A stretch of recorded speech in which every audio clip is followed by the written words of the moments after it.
Glória a Deus. A graça e a paz, meus irmãos.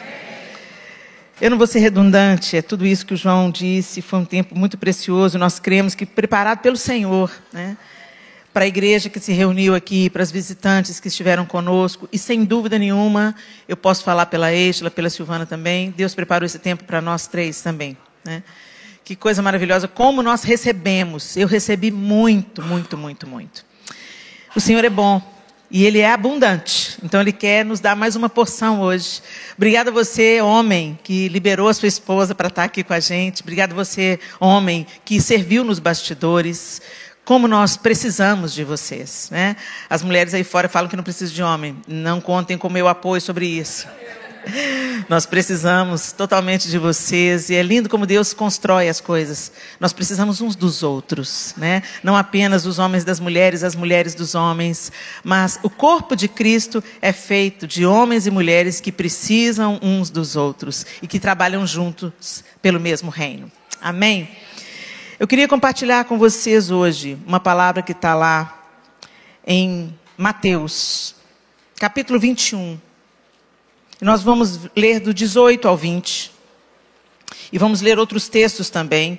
Mas a nossa base é o texto de Mateus 21, 18 a 20. Eu estou na NVI. Essa versão que eu vou ler primeiro é a NVI, a nova versão internacional. E a partir do verso 18 do capítulo 21 de Mateus, a palavra do Senhor diz assim: De manhã cedo, quando voltava para a cidade, Jesus teve fome. Ao observar uma figueira à beira do caminho, aproximou-se dela, mas nada encontrou a não ser folhas. Então Jesus disse à figueira: Nunca mais dê frutos. Imediatamente a árvore secou. Ao verem isso, os discípulos ficaram espantados e perguntaram: Como a figueira secou tão depressa? Nós ficamos intrigados com esse texto. Ele mostra para a gente uma realidade um pouco estranha. A gente talvez veja isso como duro. O texto diz que, lá em Marcos, por exemplo, tem mais detalhes e fala que não era tempo da figueira produzir frutos. Não era tempo de dar figos. E Jesus foi, procura fruto, não encontra e amaldiçoa ainda a figueira. Que coisa... Jesus foi meio radical aí, já, uma vez que não era tempo de fruto, o que ele esperava? Só que a figueira tinha folhas.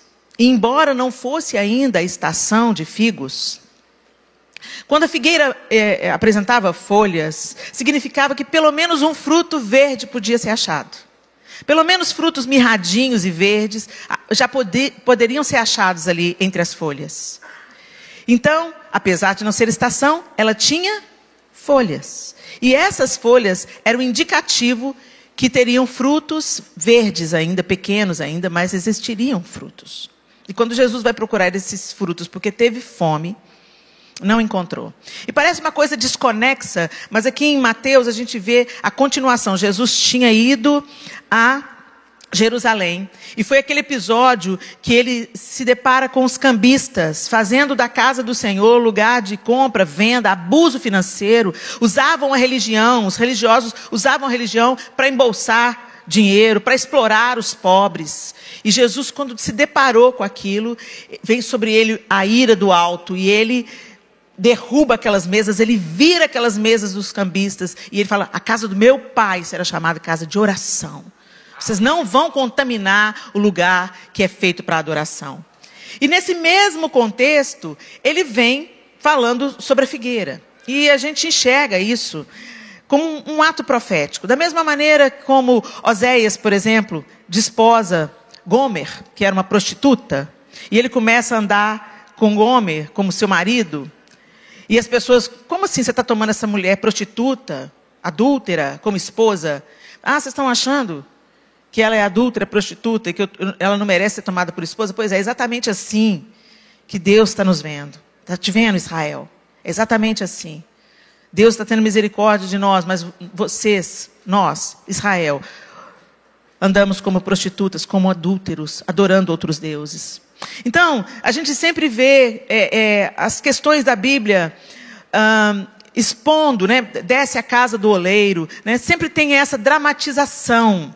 Para enfatizar o ensino, muitas vezes, era personificação daquilo que estava acontecendo. E não é diferente aqui. Jesus vai para a figueira, busca fruto, não tem fruto, amaldiçoa. É como se ele estivesse dizendo, né? Que Israel tinha aparência.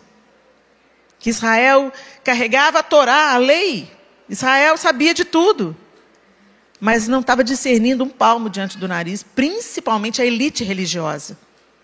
A elite religiosa. Jesus estava confrontando a elite religiosa, que eram muito preocupados com os ritos, com a aparência, com servir a Deus através das suas roupas. Eles se orgulhavam de orar nas praças, de usar as roupas adequadas e de apontar o dedo para o outro apontando suas falhas.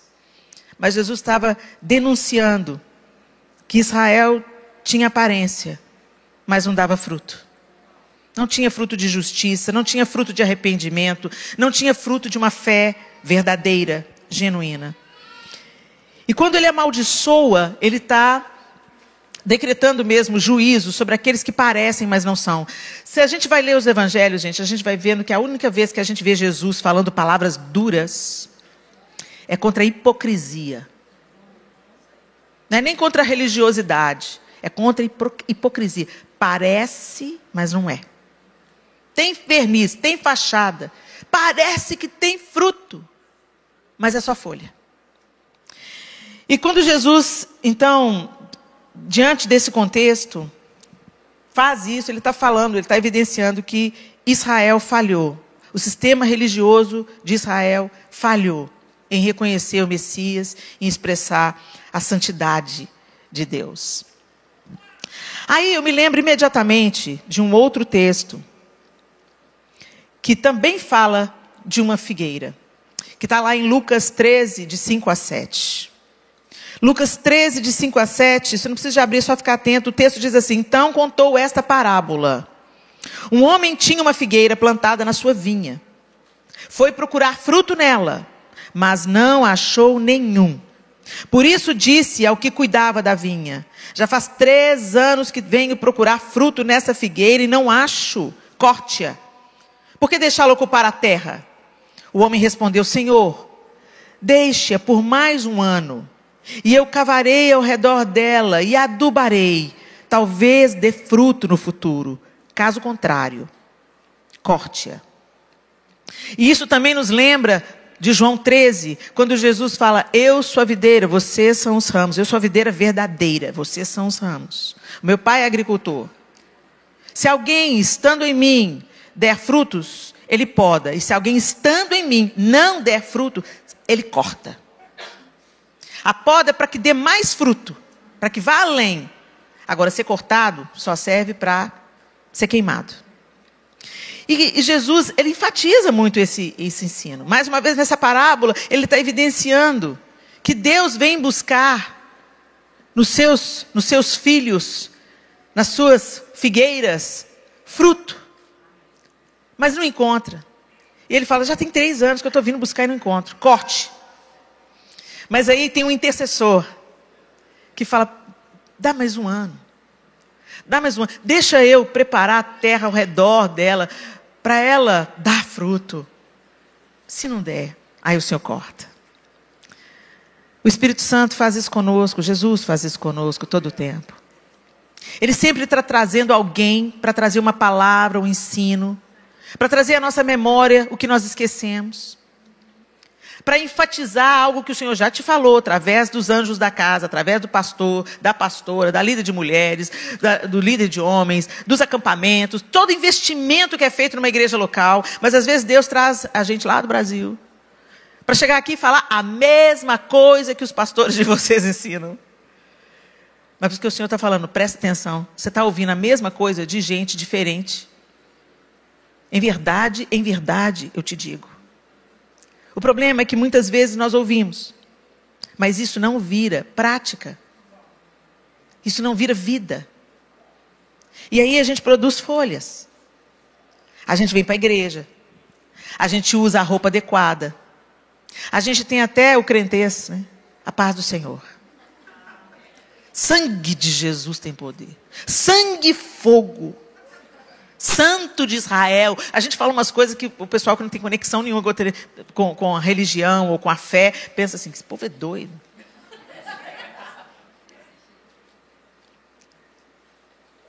Pois é, gente, mas isso não é fruto.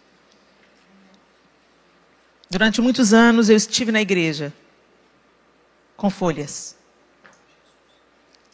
Mas se alguém viesse procurar fruto em mim, não havia. Nem pequenos. Verdes. Não havia. Porque a aparência é mais fácil. A gente mesmo adota um padrão. Quando você entra num grupo social, num lugar que você nunca esteve, o homem tem um poder de adaptação fácil. Nós captamos o ambiente, nós entendemos esse ambiente, como é que ele funciona, e a gente se adequa para não ser excluído, para não ficar de fora.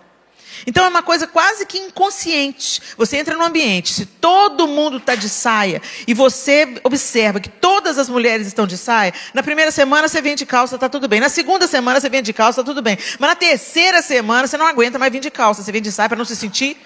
É porque o Senhor te pediu isso? Não. Não é nada entre você e o Senhor. Não é nada sobre santificação. É apenas se tornando mais um do bando. Porque você não quer ficar de fora. Então você adota o mesmo linguajar. Você usa as mesmas roupas. Você tem os mesmos costumes. Você frequenta a igreja. Você dá o seu dízimo e a sua oferta, inclusive. Você é engajado na obra. Você serve. Mas é só folha. Porque o fruto, gente, ao contrário do que muita gente ensina, o fruto não é uma nova vida gerada em Cristo. Isso é uma consequência do fruto. O fruto é aquilo que está descrito em Gálatas. Amor, alegria, paz, paciência, amabilidade, bondade, fidelidade, mansidão e domínio próprio. E quando nós produzimos esse fruto, quando Deus, Jesus em nós, a vida de Jesus em nós, produz esses frutos, inevitavelmente pessoas serão curadas, encorajadas e salvas pelo convencimento do Espírito Santo através dos frutos. Ou seja, o fruto que o Senhor quer produzir em nós é para saciar a fome daqueles que ainda não o conhecem. É a evidência. Imagina, você derramar amor sobre aquela pessoa que não é amável. Você encher um ambiente onde há tristeza de alegria. Você muda o ambiente. Você trazer paz no meio do caos, da guerra, do conflito. Quando você chega, você tem uma palavra que põe paz, põe ordem no caos. Paciência. Paciência é permanecer quando todo mundo quer ir embora. Você permanece. Você tem paciência, porque você sabe de onde o Senhor te tirou. E sabe que Ele teve e tem muita paciência com a gente. Então, como nós não poderíamos derramar aquilo que recebemos todos os dias? Amabilidade.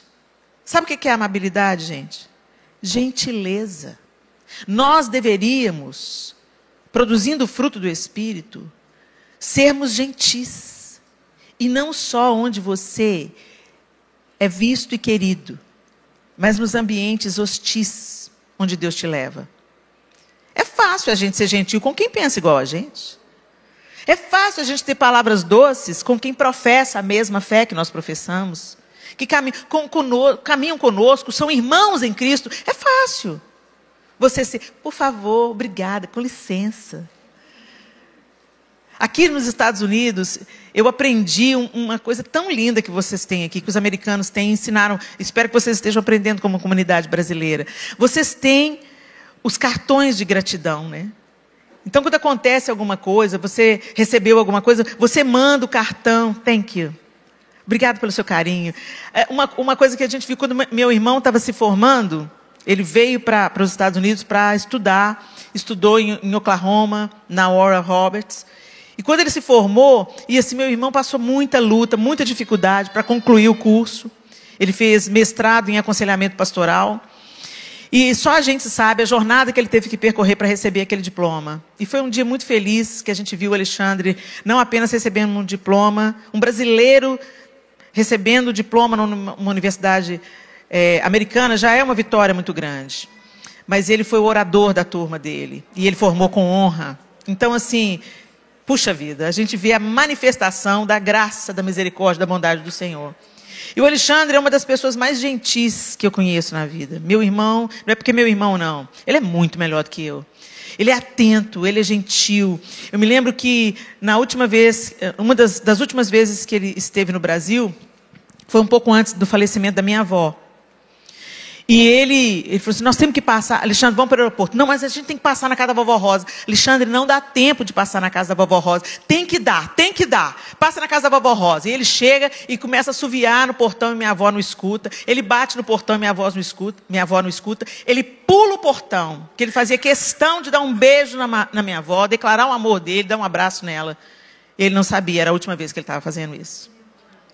Então, ele não perde tempo de ser gentil. E quando nós viemos para a sua formatura, a gente começou a ver ali, ele morava numa missão com a esposa, e eles eram os zeladores da missão.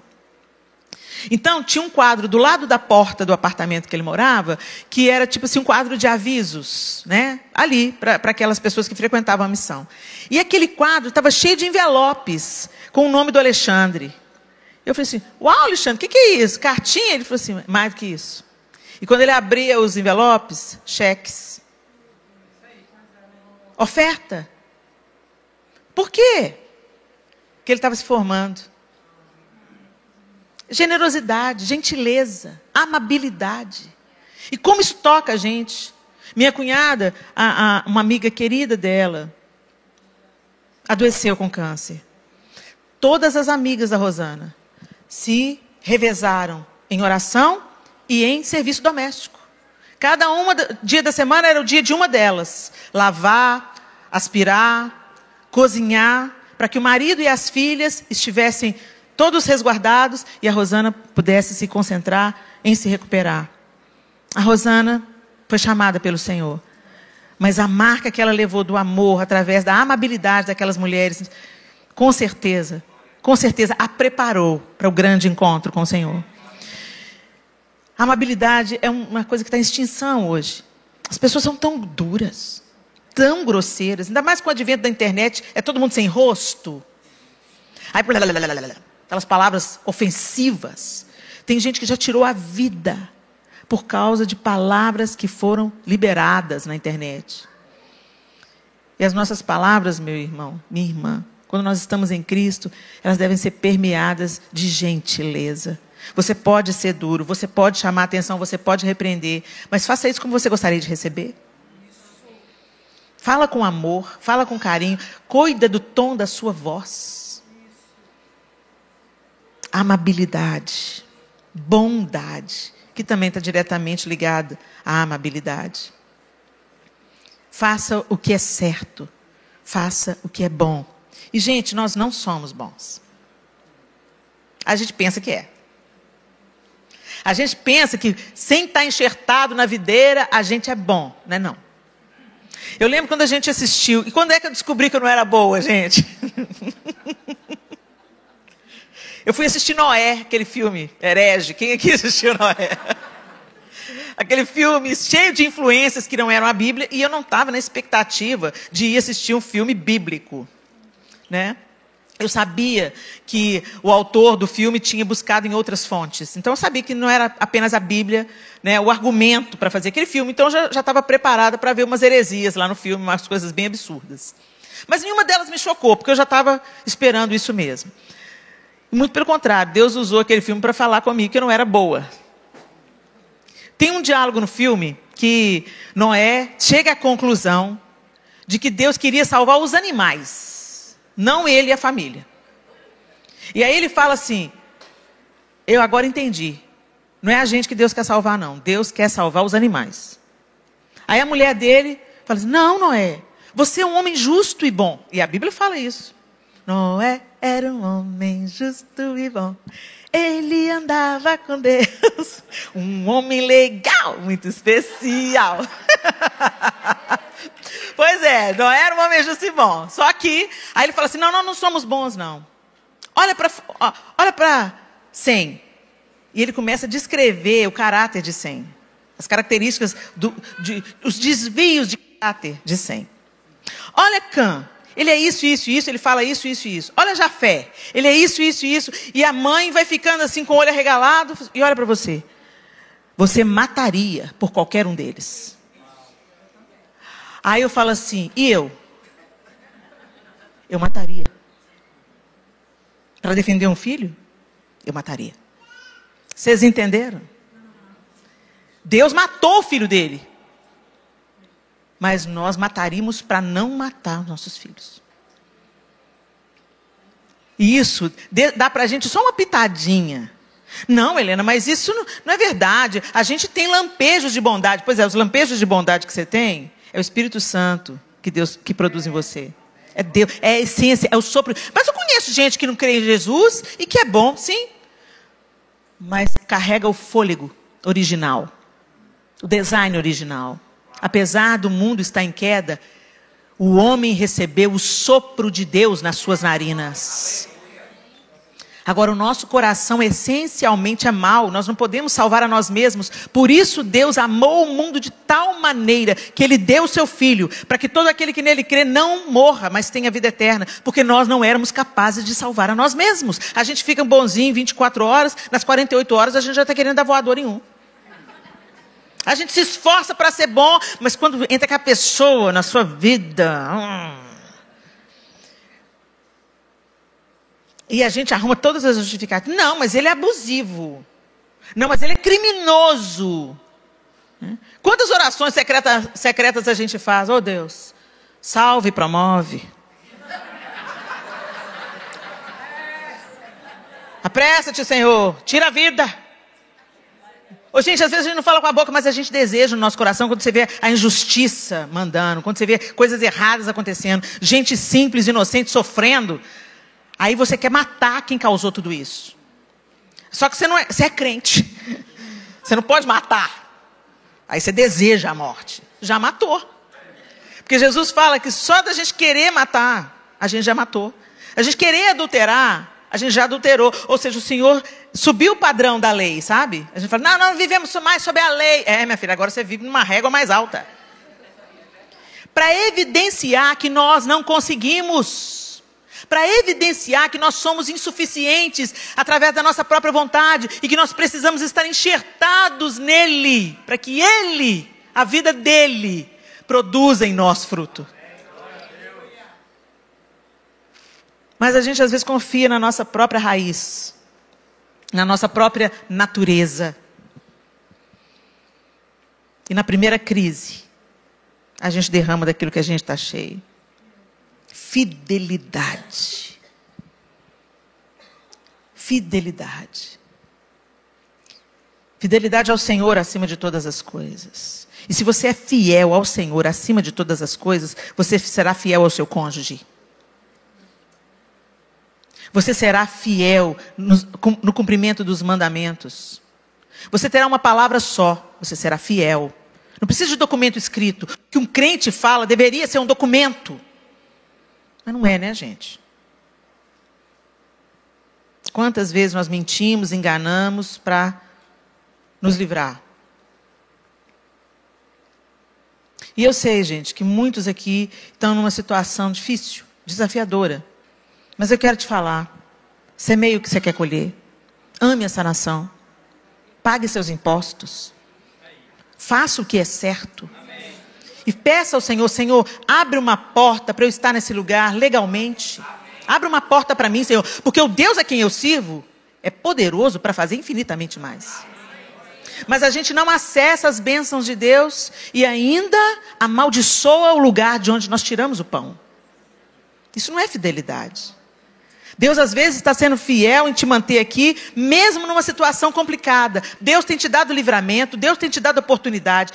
Ele está te dando uma oportunidade de fazer o que é certo. Essa nação mandou missionários para o mundo inteiro. Eu e a minha família somos frutos de uma família americana que saiu da Califórnia, foi para o Brasil. Eles estão enterrados no Brasil. Oraram pelos meus pais por 18 anos. E quando os meus pais estavam a ponto de se divorciar, Deus os mandou lá em casa. E na sala da minha casa, meu pai e minha mãe entregaram a vida para Jesus. E como consequência, eu e meus 2 irmãos, viemos para Jesus. E eles estão lá plantados no Brasil. E todos aqueles que eles atingiram, a vida deles atingiu. Essa nação mandou missionário para o mundo todo. Quantas pessoas foram evangelizadas pelo Jim Swaggart?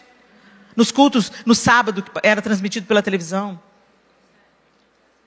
De alguma forma, nós recebemos essa semente. E como que nós estamos correspondendo? Com fidelidade? Meu irmão, minha irmã, anda na luz. Pergunte ao Senhor se é aqui mesmo que você tem que ficar. Porque tem gente que está aqui comendo o pão que o diabo amassou. Porque está fora da vontade de Deus. Agora tem gente que está aqui debaixo da proteção, da permissão de Deus. Não abuse disso. Usa isso para ser luz nesse lugar. Eu limpo casa. Que você seja um profeta da vida na casa onde você limpa. Que tudo que você tocar seja abençoado. Não só limpa não, unge a casa. Senhor, em nome de Jesus, o quarto da adolescente, Senhor. Essa menina que eu achei seringa, camisinha, no lixo. Senhor, salva essa menina, Senhor. Faz diferença. O seu fruto de fidelidade. Mansidão. Socorro, Deus. Mansidão e domínio próprio, Senhor. Gente, se não for nele, não vai dar não. Os coléricos que o digam. Quantos aí? Os coléricos que o digam. Primeiro a gente bate, depois a gente pergunta. A gente é impulsivo. Por isso que você tem que estar enxertado na videira. Porque se não é a vida de Cristo em você, você vai socar, você vai bater, você vai xingar, você vai fechar o carro do outro. Gente, no Brasil o povo mata o outro no trânsito por causa de nada. Meu filho um dia estava dirigindo, aí ele era para seguir em frente, mas quando ele estava em cima ele viu que tinha um cavalete lá impedindo o fluxo dali e apontando um desvio. E ele já estava em cima. Não deu tempo dele dar seta, ele já virou. Quando ele virou, ele quase que bate no outro carro. O outro carro correu, passou na frente dele, fechou o carro dele. O cara saiu do carro e ele já assim, me perdoa, me perdoa. O cara tirou a arma. Você está doido? Você está doido? Se ele encontrou outro valentão do lado de lá. Meu avô morreu assassinado. Eu tinha 6 anos de idade. Quando ele e o vizinho entraram numa briga. Ele entrou na casa dele, pegou a arma dele. O vizinho entrou na casa dele, pegou a arma dele. O vizinho voltou, ficou escondido. Quando meu avô apareceu, ele deu um tiro no peito. Um tiro. Mas enquanto meu avô estava caindo, saiu disparando a arma. Pegou no abdômen do outro homem. Os 2 morreram. 2 valentes. Aí, quando eu lembro isso, a gente pensa, Senhor, de onde que o Senhor me tirou, hein? Senão eu estava aí dando tiro também. É Jesus na minha causa, né? Grande a sua misericórdia, Senhor. Aí o meu filho falou, moço, me perdoa. É porque tinha uma interrupção ali que eu não podia ir em frente, eu pensei que eu podia, e deu desvio. Me perdoa. Presta atenção, como é que você dirige? Mansidão. Sabe quando Jesus faz o convite? Vinde a mim, todos vós que estáis cansados e sobrecarregados, e eu vos aliviarei. Tomai sobre vocês o meu jugo, porque o meu fardo é leve. Mas ele não para aí, ele continua. E aprendei de mim, que sou manso e humilde de coração. Gente, a nossa arrogância sabota a mansidão. A gente pensa que está com a razão. A gente pensa que está certo. A gente quer fazer valer a nossa vontade. Isso não é nem mansidão, nem humildade. Isso evidencia o quão desconectados de Jesus nós podemos estar. Porque a nossa reação fala mais alto do que as nossas ações. Porque a ação, muitas vezes, ela é planejada, ela é intencional. Às vezes a nossa bondade é intencional. Quando você olha a circunstância, você não quer ser bom. Mas como você serve a Deus e tem buscado obedecê-lo, você vai treinando a sua vontade e vai conformando, submetendo a sua vontade à vontade dele. Então você vai e faz um gesto de bondade com aquela pessoa que te fala mal pelas costas. Você sabe que ela sai fofocando sobre você, mas você intencionalmente continua fazendo gestos de bondade, atos de bondade. A ser trouxa? Não, você é santo. Você está se santificando. Agora a reação não. A reação é o derrama quando está cheio. Se eu balanço um copo de Coca-Cola, vai derramar água? Não. Por quê? Está cheio de Coca-Cola. A gente só derrama daquilo que a gente está cheio. Então a vida balança a gente, uma hora ou outra. O trânsito, a imigração, o político, a igreja, o irmãozinho abençoado da igreja. Balança a gente.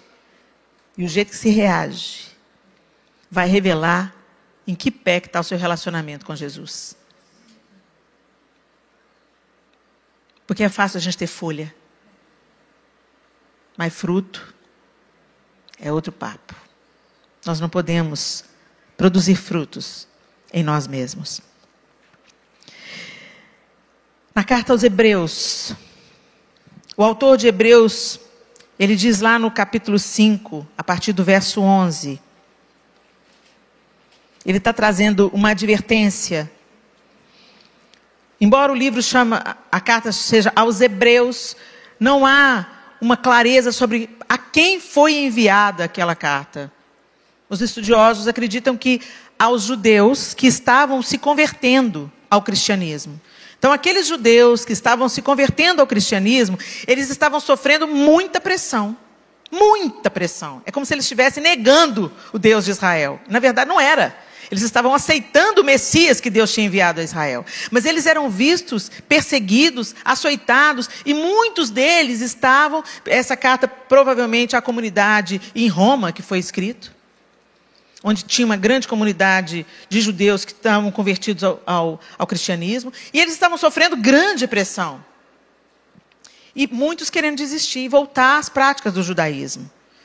Então, os estudiosos acreditam que essa carta de autor desconhecido, alguns atribuem ao apóstolo Paulo, outros atribuem a Apolo, mas nós não sabemos com certeza, com exatidão, né, sobre quem escreveu a carta. Não começa a carta aos Hebreus da mesma maneira que Paulo começa as outras cartas. Ela é totalmente diferente. Normalmente, quando começa as cartas de Paulo, na igreja que está em tal lugar, Paulo, apóstolo de Cristo, Lucas, ele vai se apresentando para quem é a carta e quem está escrevendo. Em Hebreus, não. Mas a carta, então, ela cita muitas coisas do Antigo Testamento. Então, provavelmente, escrito a um povo judeu que estava se convertendo. E aí, no capítulo 5, no verso 11, ele dá uma reprimenda na galera. Ele fala assim: há muito mais que gostaríamos de dizer a esse respeito, mas são coisas difíceis de explicar. Sobretudo porque vocês se tornaram displicentes acerca do que ouvem. A essa altura, já deveriam ensinar outras pessoas. E, no entanto, precisam que alguém lhes ensine novamente os conceitos mais básicos da palavra de Deus. Ainda precisam de leite e não podem ingerir alimento sólido. Quem se alimenta de leite ainda é criança e não sabe o que é justo. O alimento sólido é para os adultos, que pela prática constante são capazes de distinguir entre certo e errado. Olha o que está sendo dito aqui. A essas alturas, com tudo que vocês já receberam, com todo o ensino, com todas as vivências, já eram para vocês estarem florescendo na vida de outros, frutificando sobre outros, abençoando outros, ensinando a outros. Mas vocês ainda permanecem como crianças tomando leite. Vocês não podem ter alimento sólido, porque todo mundo está dodói. Ai, pastor, não me visitou. A pastora foi na casa de fulano, não veio na minha casa. Está fazendo acepção de pessoas. Gente, vai se curar em Deus dessa sua carência. A gente não precisa de guru. Jesus já fez o caminho. Você tem livre acesso ao Pai. Fala com teu Pai. Entra no teu quarto, fecha a tua porta e fala com teu Pai. Mas a gente aprendeu a se relacionar com Deus através de outros caminhos que não Jesus. E Ele é o único caminho. Então esses atalhos que você está procurando aí, vão falhar. Vão falhar, vão decepcionar. E tem que decepcionar. Porque a gente tem que descobrir que a única pessoa que nos leva até Deus é Jesus Cristo. E nós temos que não apenas saber disso, mas entrar por um novo e vivo caminho que Jesus abriu. E termos um outro nível de relacionamento com Deus. E sermos capazes, não apenas de receber, mas de compartilhar o que temos recebido. Eu não me acho a pessoa mais capaz do mundo, muito pelo contrário. Quanto mais eu me observo, mais eu vejo como eu tenho que crescer, como que eu tenho que amadurecer, e como eu tenho que aprender, e eu vou morrer sem aprender um tanto de coisa. Mas isso não me impede de eu já compartilhar com vocês hoje o que eu já recebi. Mas tem gente que recebeu e fez com isso nada. Foi ensinado, e isso não gerou fruto algum. Porque é só religião. A vida que Cristo oferece, o mundo não pode lhe dar. É vida no seu coração. É vida perfeita em amor. É vida aos pés do Senhor. É Cristo vivendo em você. É vida que nasce da morte. É vida que traz o perdão. É muito mais que uma religião. É Cristo vivendo em você. Isso é cristianismo. Cristianismo é a vida de Cristo pulsando em você. O caráter de Cristo sendo moldado em você. É você estar a cada dia da sua vida sendo transformado à semelhança de Cristo. Isso é cristianismo. E não apenas carregar uma camiseta estampada, uma cruz no pescoço, ou frequentar os cultos de domingo. Justamente por causa disso, o nome de Cristo tem sido blasfemado. Porque pessoas falam uma coisa, mas vivem de outro jeito. Professam uma fé, mas na vida prática, dentro de casa, quantos escândalos, quantos pastores batendo na esposa.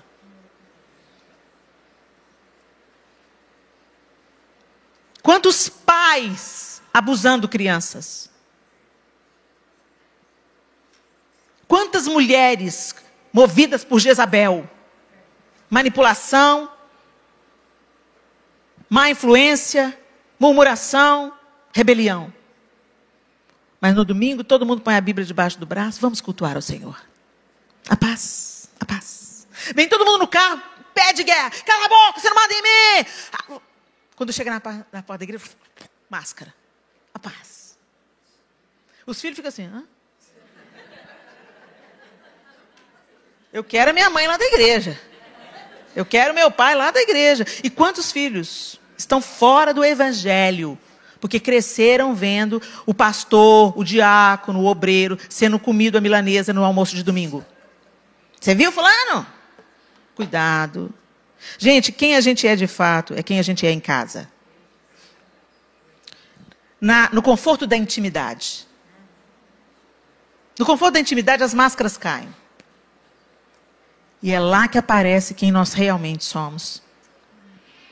Isso também evidencia em que pé de intimidade nós temos com Deus. Certamente, meus queridos, falta muito para a gente. Somos imperfeitos. A gente pode falar exatamente como Paulo, querendo fazer o bem, eu faço o mal. O bem que eu quero fazer, eu não faço, mas o mal que eu não quero fazer, eu faço. Isso prova que nós não conseguimos na nossa própria força. Por isso nós precisamos de nos achegar àquele que pode. Nós precisamos de estar conectados com Deus. E a gente não faz isso só de domingo. São 24 horas por dia, 7 dias por semana. A nossa vida tem que orbitar ao redor de Cristo. Ele tem que ordenar. A gente não fala que ele é nosso rei? O rei governa. O rei dirige. O rei determina as leis e a maneira como seus súditos devem viver. É muito sério o que o Senhor diz no Antigo Testamento e que é repetido no Novo. Esse povo honra-me com os lábios, mas o coração está longe de mim. Que nós não sejamos contados com os que honram o Senhor com os lábios, cujo coração não produz fruto. Que a vida de Cristo em nós alimente pessoas, esperance pessoas, levante pessoas, atraiam pessoas aos pés da cruz. Feche os seus olhos. E de maneira nenhuma eu estou aqui com vocês nessa manhã para trazer condenação. Não há condenação para os que estão em Cristo. Mas eu vim trazer uma séria advertência. Porque quando João Batista advertia os senhores da lei, ele dizia: produzam fruto de arrependimento. Ele dizia: quem deu a vocês a ideia de fugir da ira que virá? Deem fruto que mostre arrependimento. Não pensem dizer a vocês mesmos: temos Abraão como pai, pois eu digo que destas pedras Deus pode fazer surgir filhos a Abraão. O machado já está posto à raiz das árvores, e toda árvore que não der bom fruto será cortada e lançada no fogo. Essa advertência de João Batista para os doutores da lei, para os fariseus, continuam valendo para hoje. Que a nossa vida evidencie fruto de arrependimento. Arrependimento não é chorar por causa de um pecado. Arrependimento é fugir daquele pecado, repugnar aquele pecado, querer se desvencilhar dele e fazer tudo para isso. Arrependimento é mudança radical de direção, de pensamento.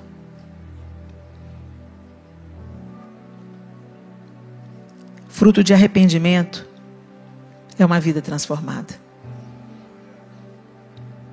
O que mentia não mente mais. O que adulterava não adultera mais, é fiel. O que roubava, restitui. O que muito falava, silencia. Guarda segredos.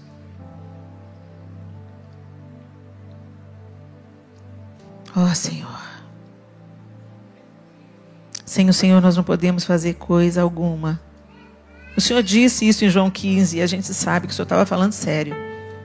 Sem mim, nada podeis fazer, e não podemos mesmo. Por isso nessa manhã, Senhor, nós pedimos que o Senhor sonde os nossos corações aqui. Cada um aqui tem a sua área de vulnerabilidade, a sua área de necessidade. Que o Senhor nos convença do que precisamos ser convencidos nessa manhã, Senhor. E que essas palavras que o Senhor liberou sobre nós nessa manhã, que elas produzam em nós fruto. Fruto de arrependimento, de dependência, de busca, a fim de que a sua vida seja vista em nós. Muito além daquilo que nós podemos produzir no nosso esforço. A gente sabe que tem uma parte que a gente se esforça mesmo. Mas se o Senhor não nos respaldar com a tua graça, com o teu favor, com a tua unção, com a tua capacitação, nós nos tornaremos autossuficientes. E a autossuficiência nos separa do Senhor. Nos perdoe, Senhor, pela obstinação, pela vaidade, pela desonestidade, pelo orgulho. Nos perdoa, Senhor, por frutos inexistentes, nem mirrados, Senhor. Muitas vezes o Senhor vem buscar frutos em nós, e nem frutos mirrados, frutos verdes o Senhor encontra. Nos perdoe, Senhor. Não nos corte. Cava ao nosso redor. Renova a nossa terra. E nos dá mais uma chance. Porque nós não queremos ouvir: fiquem longe de mim, eu nunca te conheci. Nós não queremos ser contados com as pessoas que profetizam, esperem demônios e curam enfermos em teu nome e ficam do lado de fora. Nos tira, Senhor, da religiosidade vazia, das folhas, da aparência de justiça, e nos santifica pelo teu poder. Em nome de Jesus o Cristo. Amém e amém. Deus abençoe vocês, meus irmãos. Deus nos abençoe.